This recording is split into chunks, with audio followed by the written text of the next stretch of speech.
Don't call me Superman if you haven't found my kryptonite. What is going on YouTube? It is the Big K Cubs 360 here, and look, I've been following GDC. I've been looking at what Microsoft's been doing, Sony, AMD, Intel, Nvidia, and specifically Valve. And it made me think, whatever happened to Steamboxes? Now, if you guys think back around 2 years ago, I believe it was 2013, where Valve announced, look, we're going to bring out, competitors to the consoles, or not necessarily direct competitors, but we're going to bring out PC-like consoles, if you get what I mean. So they have, Steam OS, their own little specs, depending on the manufacturer, by, Dell, or use Alienware, Zotac, or whatever.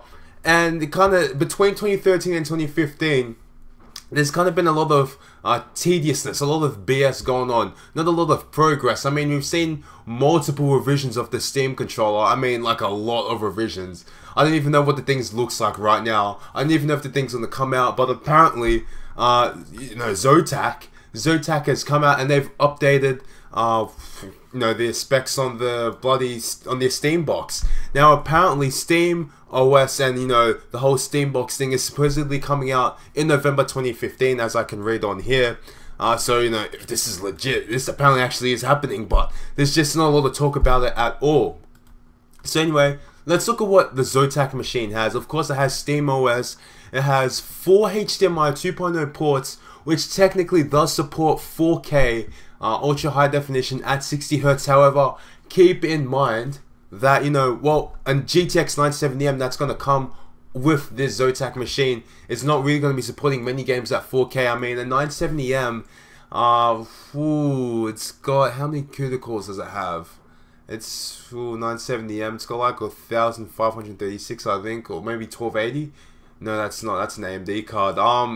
Regardless, it's not enough to support, decent games at 4K. You might be playing like maybe CS or Dota or League at 4K with a 970M, but not much. I mean, let's be honest, many cards are pretty hard to run games at 4K, especially in like non-free-to-play or non-like source engine pretty much based games. But continuing on, 8GB of DDR3, a 64GB M2 SSD.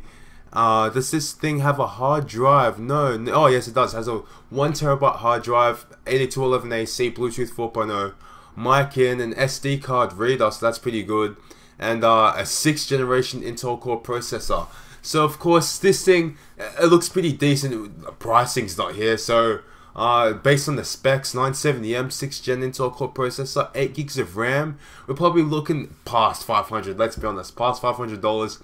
Probably between 500 and 1,000. I can't guarantee you.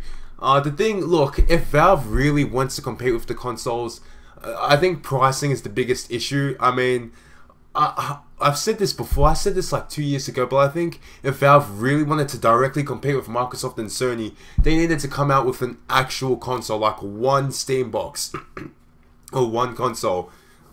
Sorry for that, guys. That would compete. If not one, then many, like 3. But the way that they're doing this with Zotac coming out with their own one, Alienware, I mean, Gigabyte, everyone's coming out with a Steam box, man. I mean, like, it overcomplicates things for people, overcomplicates things for the consumer.